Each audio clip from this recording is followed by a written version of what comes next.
बिस्मिल्लाहिर्रहमानिर्रहीम। अस्सलाम वालेकुम डियर स्टूडेंट्स। आज के इस लेक्चर में हम लोग बाकायदा तौर पर अपने न्यू सॉफ्टवेयर का जो है प्रैक्टिकली आगाज़ करने जा रहे हैं, जिसका नाम है अडोबे इनडिज़ाइन। आप अडोबे इलस्ट्रेटर पढ़ चुके हैं, अडोबे फ़ोटोशॉप पढ़ चुके हैं और अब हम यहाँ पे अडोबे इनडिज़ाइन पढ़ने जा रहे हैं। अब आप ये सोच रहे होंगे कि जब हमारे पास अडोबे इलस्ट्रेटर भी मौजूद है, अडोबे फ़ोटोशॉप भी मौजूद है, तो हमें अडोबे इनडिज़ाइन की क्या ज़रूरत पड़ी।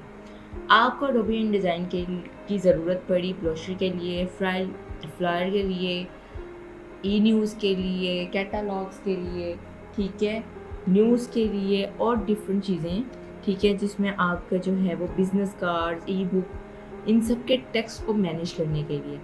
अब न्यूज़ में जो होता है वो आपका टेक्स्ट बहुत ज़्यादा होता है। इतना ज़्यादा टेक्स्ट आप ना अडोबे इलस्ट्रेटर में मैनेज कर सकते हैं, ना फ़ोटोशॉप में कर सकते हैं। आप अडोबे इनडिज़ाइन में जो है वो लेआउट मैनेज करते हैं, अपने लेआउट को मैनेज करता है आपका अडोबे इनडिज़ाइन, ठीक है। यहाँ पे आप जो देख रहे हैं, यहाँ पे आपका ये जो है वो एक यूज़र इंटरफेस है, ठीक है। ये सिमिलर है आपका यूज़र इंटरफेस जो आपके अडोबे इलस्ट्रेटर और अडोबे फ़ोटोशॉप। यहाँ पे अडोबे का जो ही सॉफ्टवेयर है तो उसके काफ़ी ज़्यादा फीचर्स जो हैं वो सिमिलर हैं। अब यहाँ पे बाय डिफ़ॉल्ट आपको जो है साइज़ेस दिए हुए हैं, A4 साइज़, आईपैड प्रो, ठीक है, वेब का भी दिया हुआ है। मोड प्रीसेट में जाएंगे तो आपको वो और ज़्यादा, ठीक है, साइजेस देगा। यहाँ पे रिसेंट पे जिस पे हम काम कर चुके हैं, सेफ्ट में, प्रिंट में, ये बिल्कुल वैसे ही है जैसे हम अडोबी इलस्ट्रेटर और अडोबी फ़ोटोशॉप में पढ़ चुके हैं। यहाँ पे आप अपने फाइल का नाम जो है वो रख सकते हैं, उसको सेव कर सकते हैं। विथ आपकी हाइट, ओरिएंटेशन, आप हॉरिजॉन्टल लेना चाहते हैं, वर्टिकल लेना चाहते हैं, हॉरिजॉन्टल लेना चाहते हैं। यहाँ पे एक आपके पास यूनिट्स आते हैं, पाइकस बेसिकली आपके 6 पाइकस 1 यूनिट होता है, 1 इंच होता है। जो है वो स्ट्रॉन्गली, जो मैं इस पे मुझे कंफर्म नहीं है, I am not strongly confirm, but पाइकस जो है वो आपका यूनिट है। हम यहाँ पे पाइकस पे बात नहीं करेंगे, चूँकि हम पिक्सल्स पे काम करते हैं तो हम पिक्सल्स पे काम करेंगे। यहाँ पे वो आपको पेजेस बता रहा है, आप इसमें मल्टीपल पेजेस जो है वो ऐड कर सकते हैं। वो आप कैसे ऐड कर सकते हैं, वो आप इस पेजेस कैसे ऐड कर सकते हैं, पेजेस से ही आपकी एक लेआउट बनती है जिसमें आप अपना टेक्स्ट जो है वो मैनेज करते हैं। अब यहाँ पे फेसिंग पेजेस हैं। फेसिंग पेजेस जो होता है, इसको मैंने अनमार्क किया हुआ है अभी, ठीक है, लेकिन जो है आप जैसे एक बुक है आपके पास, यहाँ पे आपके राइट साइड पे भी एक पेज होता है और लेफ्ट साइड पे भी एक पेज होता है, तो ये फेसिंग पेज होते हैं जो आपको नज़र आ रहे होते हैं दोनों साइड पे, ठीक है। ये आपका स्टार्ट है, प्राइमरी टेक्स्ट फ्रेम, आपकी फ्रेम की शक्ल पे आपका जो है टेक्स्ट प्राइमरी ऐड होता है, ठीक है। कॉलम्स बता सकते हैं आप। इसके अलावा कॉलम गटर है। कॉलम गटर क्या है, दो कॉलम के दरमियान जो स्पेस होती है उसे हम कॉलम गटर कहते हैं। जैसे कॉलम 1 है, कॉलम 2 के बाद आप स्पेस बताएंगे कि इतने पिक्सल जो हैं वो आप कॉलम 2 और कॉलम 1 में एक स्पेस होगी जो आगे चलती जाएगी, ठीक है। अब मार्जिनस हैं। मार्जिनस वो आपको एक कैनवस पे ऊपर बताता है, जैसे आपने एक A4 का टेम्पलेट लिया, अब आप उसके जो है वो चारों तरफ एक मार्जिन छोड़ेंगे और दरमियान में अपना टेक्स्ट रखेंगे कि इतना मार्जिन छोड़ दिया मैंने और अब दरमियान में मैं काम कर रही हूँ या कर रहा हूँ, ठीक है। Bleed and slug. ब्लीड क्या होता है, अब ब्लीड एरिया आपका वो एरिया होता है जो मार्जिन से ऊपर वाला एरिया होता है, जो प्रिंट के लिए छोड़ा जाता है कि जब आपकी कटिंग होनी होती है तो वो ब्लीड एरिया होता है, ताकि आपका जो डॉक्यूमेंट है वो कटिंग में कहीं टेक्स्ट कट ना जाए, ठीक है। तो ये कुछ चीज़ें हैं। इसके बाद हमारे पास आता है स्लग। स्लग किस लिए यूज़ होता है, स्लग आपका बेसिकली नोट्स जो हम कमेंट्स वगैरह ऐड करते हैं ना, ठीक है, उसके लिए यूज़ होता है। यहाँ पे मैंने 5% जो दिए हैं मैं आपके ब्लीड ऑप्शन के लिए दिए हुए हैं। यहाँ पे स्लग भी आपको पूछ रहा है। तो अभी हमारे पास ये प्रीव्यू, हम यहाँ मैं अगर मार्क इन करती हूँ प्रीव्यू पे तो वो आपको पीछे उसने एक प्रीव्यू दिखा दिया, ठीक है। मैं जो हूँ अभी इस प्रीव्यू पे ही आपको कुछ चीज़ें समझाना चाहूँगी, ठीक है। इसको मैंने थोड़ा रीसाइज़ किया, थोड़ा मैं इसको नीचे रहेगी। तो ये आपके पास ब्लीड एरिया है, ये पर्पल वाला, ये जो है रेड वाला, ठीक है।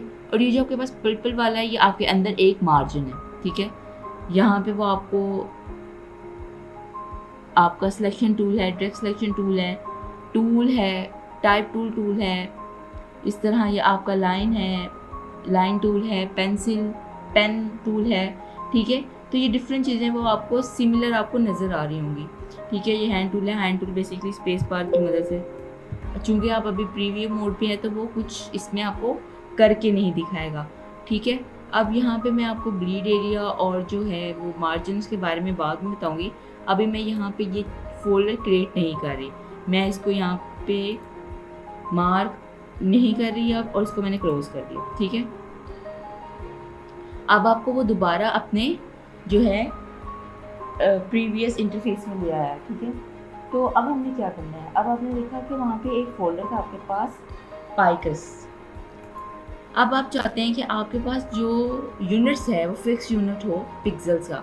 ठीक है, पाइकस का ना हो। अब आप यूनिट्स कैसे चेंज कर सकते हैं, आप यहाँ पे प्रेफरेंसेस में जाएंगे। ठीक है, और यहाँ पे वो आपके पास एक यूज़र इंटरफेस स्केलिंग है, इसके बारे में मैं आपको बताऊँगी।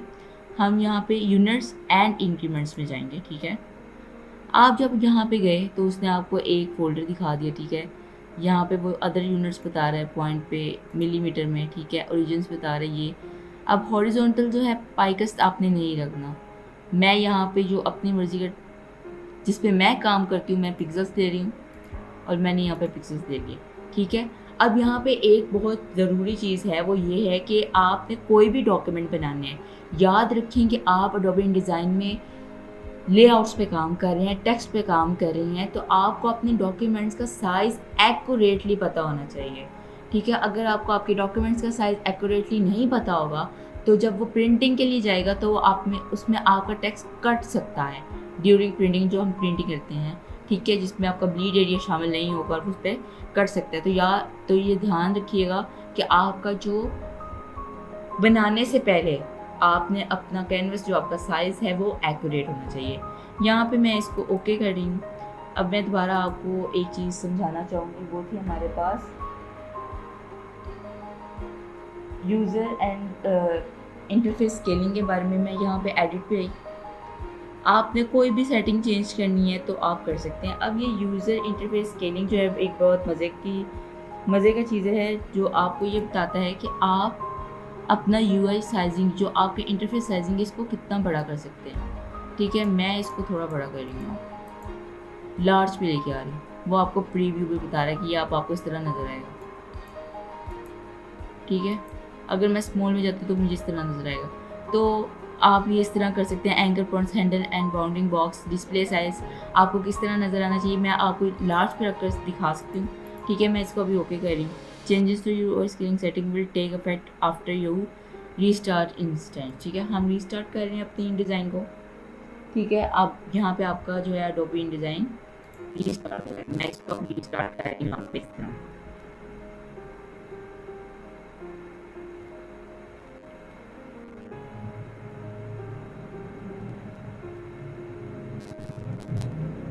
तो अब मैं आपको बताऊंगी कि यहाँ पे हम मोड प्रीसेट में जाके या क्रिएट, ये जो आपको डायलर बॉक्स आपको नज़र आ रहा है, आपको अपना यूआई इंटरफेस नज़र आ रहा है, ज़रूरत से ज़्यादा बड़ा नज़र आ रहा है। क्यों नज़र आ रहा है?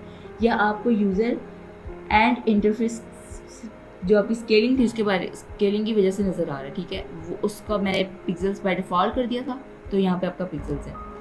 ये एक डिफ़ॉल्ट बाय डिफ़ॉल्ट जो है हमने एक रेशियो ली हुई है। ठीक है, मैं यहाँ पे क्रिएट कर रही हूँ। ठीक है, यह आपका जो एक कैनवस है क्रिएट हो गया। अब आप देख रहे हैं कि आपके जो टूल बार है और आपका जो पैनल टूल है आपको ज़रूरत से ज़्यादा बड़ा नज़र आ रहा है। ठीक है, ये बिल्कुल वैसे ही काम करता है। ये आपका टूल बार है, ये आपका जो है पैनल बार है, पैनल टूल है। मैं स्पेस बार दबाती हूँ तो यहाँ से आप इसको मूव कर सकते हैं, बिल्कुल वैसे ही। ठीक है, जिस तरह आप एडोबी इलस्ट्रेटर और एडोबी फोटोशॉप में करते हैं। कंट्रोल माइनस जो है आपका जूम आउट होगा और कंट्रोल प्लस आपका जूम इन होगा। ठीक है, ये कुछ फीचर्स आपको पता चल गए हैं। इसी तरह यहाँ पे जूम टूल है आपके पास। ठीक है, तो इस तरह आप इसके साथ जो है वो काम कर सकते हैं। अब हम यहाँ पे ब्लीड एरिया के बारे में आपको बताऊँगी। यह आपके पास आपका बिल्कुल वही पैनल है। ठीक है, रेक्टेंगल टूल की शॉर्टकट की M है, ellipse tool L, polygon tool. ठीक है, मैं यहाँ पे आपको एक रेक्टेंगल टूल की मदद से यहाँ पे एक बॉक्स बना कर दिखा रही हूँ। ठीक है, बिल्कुल यहाँ पे आप स्वैप कर सकते हैं फिल एंड स्टॉक, जिस तरह हम लोग एडोबी इलस्ट्रेटर या एडोबी फोटोशॉप में करते थे, ठीक है। अब ये तो वो एरिया है, ठीक है, ये आपके पास वो एरिया है, ब्लीड एरिया है। अब ब्लीड एरिया कटिंग के बाद कैसा लगेगा वो आप एडोबी InDesign में पहले देख सकते हैं। वो कैसे देख सकते हैं, आप सिंपली अपने कीबोर्ड से W का बटन दबाएंगे तो वो आपको प्रीव्यू मोड में ले गया है। वो आपको बता रहा है कि कटिंग के बाद इतनी कटिंग हो जाएगी और ये आपके पास मार्जिन के बाद यहाँ पे ये चीज़ें इस तरह रह जाएंगी। तो इस तरह अगर आप दोबारा अपने प्रीवियस मोड में जाना चाहते हैं, प्रीव्यू मोड से बाहर निकलना चाहते हैं, तब भी आप सिंपली W दबाएंगे तो आप दोबारा उसी मोड में वापस आ जाएंगे।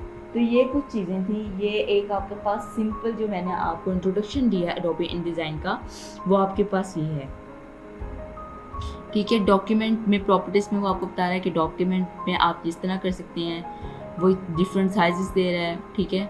यहाँ पे आप पेजेस बढ़ा सकते हैं, मैं यहाँ पे 3 पेजेस, ठीक है। तो ये आपके पास 3 पेजेस आ गए और आप ये देख रहे हैं कि यहाँ पे आपके पास डिफरेंट लेआउट में आ रहे हैं, ठीक है। ये आपके फेसिंग पेज होंगे, ये देखिए बुक की तरह आपको फेसिंग पेज नज़र आ रहे हैं। जिस तरह आपके पास बुक होती है उसी तरह आपके पास फेसिंग पेजेस होते हैं। आपके पास एक बुक फेसिंग पेज की तरह होते हैं जिसकी दोनों तरफ आपको टेक्स्ट नज़र आ रहा होता है, ठीक है। मार्जिन यहाँ से आप कम या ज़्यादा कर सकते हैं, ठीक है। एडजस्ट लेआउट भी आप कर सकते हैं, एडिट पेज कर सकते हैं आप लोग, ठीक है। तो आप कर सकते हैं इंपोर्ट फाइल जिस तरह करना चाहिए। मैं यहाँ पे इसको बैक पे लेके जा रही हूँ, ठीक है। इसके जो है मैं अपने एक पे ही आ रही हूँ, जो एक पेज ही चाहिए तो वो एक पेज पे मुझे दोबारा ले गया, ठीक है। ये कुछ छोटे छोटे फीचर्स हैं, बहुत आसान है एडोबी InDesign को मैनेज करना। इसको अगर आपको एडोबी इलस्ट्रेटर आता है, ठीक है, तो आपके लिए एडोबी InDesign को यूज़ करना, इससे फ़ायदा उठाना, ठीक है। इसकी मदद से आप बहुत आसानी से अपना हैवी टेक्स्ट मैनेज कर सकते हैं, ठीक है। तो अभी के लिए आप जो है इन सब चीज़ों की प्रैक्टिस करें, इसको एक्सप्लोर करें, इसको डाउनलोड करें, जो है आप इसके बारे में समझें और चीज़ों को देखें। डिफरेंट डॉक्यूमेंट्स जो हैं उनके साइजेस लेकर उसको एक्सप्लोर करें, ठीक है। तो हम नेक्स्ट लेक्चर में जो है वो न्यू टूल के साथ मिलेंगे दोबारा।